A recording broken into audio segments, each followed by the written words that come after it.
سمعت الصوت؟ القفل راح، البرنامج شغال. مساء الفل يا ست الكل. الناس اللي طلبوا ريفيو عن حلة الضغط الكهرباء طلباتكم أوامر، وكمان هعمل لكم فيها أكلة كلكم بتحبوها، بس المشكلة عندكم فيها الوقت. تعالوا بقى نشوفوا هي بتشتغل ازاي. شغلها مع بعض ونقول بسم الله. بس اقول لكم ايوه كده اشتغلت. اقول لكم على حاجه، الفيشة بتاعتها ما ينفعش تتحط في مشترك، ده جهاز تقيل. اول حاجه هي جاي لنا هنا اوف، يعني كده هي مش شغاله، احنا بس وصلنا الكهرباء. قبل اي حاجه الشاشه والحله دي سمارت يا جماعه، قبل ما نشرح اي حاجه. يعني مش وظيفتها حل الضغط بس. اول حاجه معانا الرئيس او الارز مكتوب بالعربي اهو، ده يا جماعه خاص بالرز. يعني في ناس بتروح تجيب وعاء بس تعمل فيه الرز، لا الرز بتحطيه هنا في الحله والمكونات بتاعته، وهي الحله بتظبط نفسها وبتشتغل على البرنامج لوحدها. تاني واحد بقى هنا البرياني. طبعا في ناس كتير عارفه البرياني، والاخص اللي بيسافروا. البرنامج بتاعه على فكره الكتالوج اللي جاي معاه فيه اكلات تانية كتير وحاجات حلوه. اللي بعده الشوفان، لو انت هتعملي شوربه شوفان او حاجات خفيفه. لحد دلوقتي انا كل اللي انا قلته حله طهي عاديه مش حله ضغط. تعالي بقى ندخل على التقيل، وده برنامج اللحم. بس خلي بالك اللحم هنا بتحطيه يعني كأنها حلة عادية، يعني تطبخي طبيخ عادي، مش يعني مش ضغط، تقدري تفتحي عليه وتقلبيه عادي. وده للشوربة، وده لو انت هتعملي حاجة على البخار. وده كيك، تخيلي تعرفي تعملي فيها كيك. وده زبادي. الزبادي والكيك بتحطي المكونات وتحطي الحاجة وهي فيها حامل جوه تاني على فكرة غير الحلة، بتحطي عليها الحاجة وتظبطي وتشغلي وهي تعمل كل حاجة لوحدها. وده كنسل الالغاء، لو انا عايز الغي البرنامج اللي انا شغال عليه وابدا من جديد.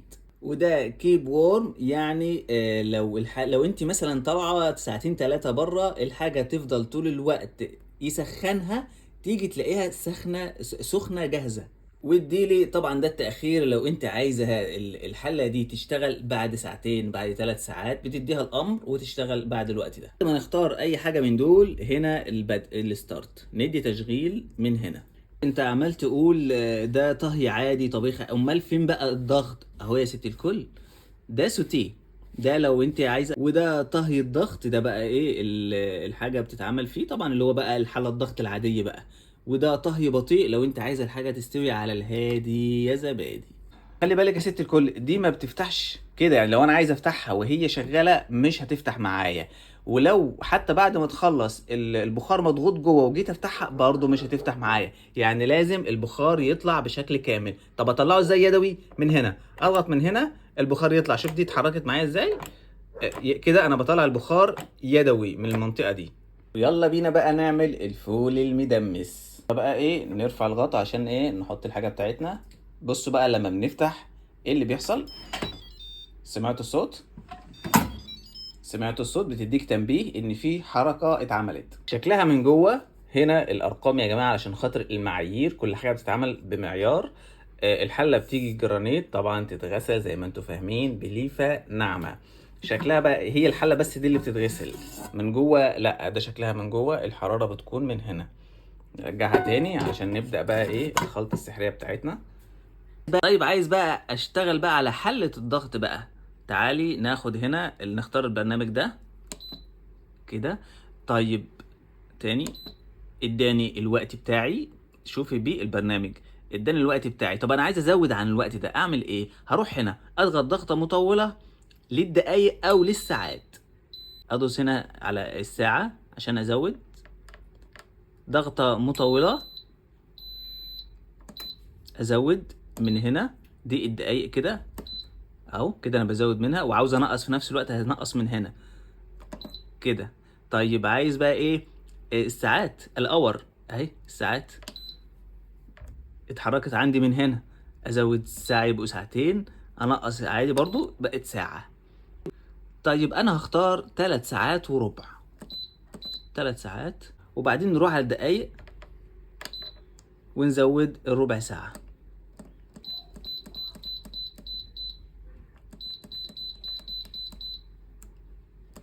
كده انا الوقت بتاعي جاهز. انا اخترت. شوفوا لاحظي يا ست الكل ان هنا كيب وورم نورت، يعني هيفضل طول الوقت سخن. لا انا مش عايز دي، انا عايز اعمله ويخلص ومره واحده. بقوم اعمل ايه؟ ضغط عليها كده اكنسلها. انما البرنامج بتاعي زي ما هو. بعد كده ادي ستارت ونقول بسم الله. تقريبا كيلو فول انا نقعه من الصبح في الميه. يا جماعه بدأنا سامعين الصوت، بتسخن اهي شغاله. طن الفول اتغسل ومنقوع. ننزل بقى بشويه عدس. انتوا هتدعوا لي على الفول ده. شويه كمون بقى، تين سلام بقشرهم، وده جزر كان متجمد لكم. ونحط سنة بابريكا علشان اللون، وادعوا لي بقى بالميه السخنه دي، ميه مغليه. وعندك فول مدشوش بقى هيبقى احلى بصراحه، بس انا ما عنديش، بس تمام قشطه.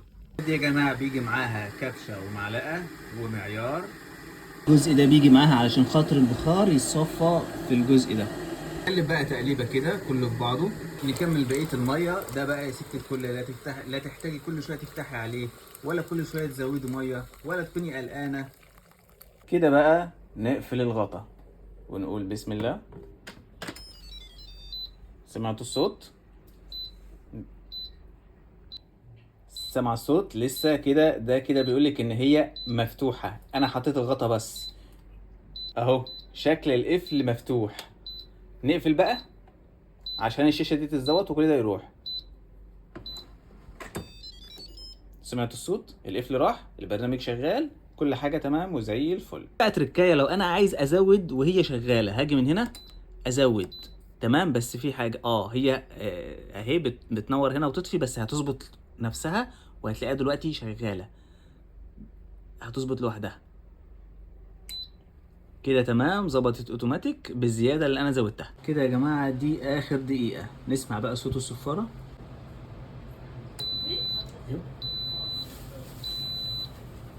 سامعين الصفاره؟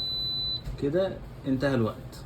يبقى انا بقى هطلع البخار يدوي عشان انا مستعجل. لو انتوا مش مستعجلين سيبوها براحتها، هتطلع البخار وتفتح لوحدها. بسم الله.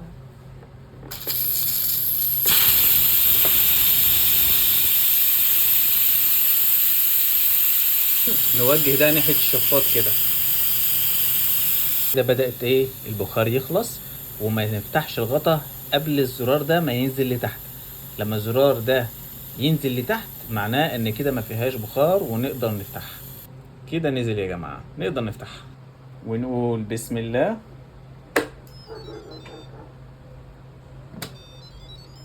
بسم الله ما شاء الله ما شاء الله.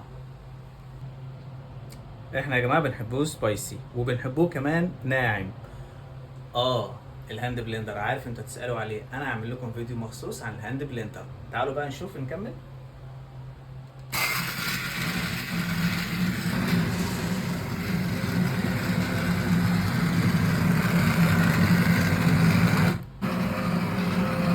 على فكره يا جماعه هو مش خفيف، هو ده مش خفيف، ده بس ايه نصبر عليه. هيبقى كتله واحده وتقيل جدا ومش هيتخفف الا بميه. طب ايه نعمل ايه؟ اول ما يبقى كده ونخلص لازم نعبيه في اكياس، علشان خاطر هيبقى كتله واحده مش هنعرف نقسمه بعد كده، ونحطوه جوه التلاجة. خلصنا يا ست الكل. الغطا بتاع الحله لازم بعد كل مره نشيل الجوان من الغطا ونغسلوه تحت الحنفيه كويس جدا، وبعد كده نركبوه لما نيجي نشتغل. دي الحله اللي بتتغسل زي ما هي كده، زي ما هو ما فيهوش اي حاجه، بس لو نزل عليه نقط من هنا ولا حاجه بتتنضف وبس.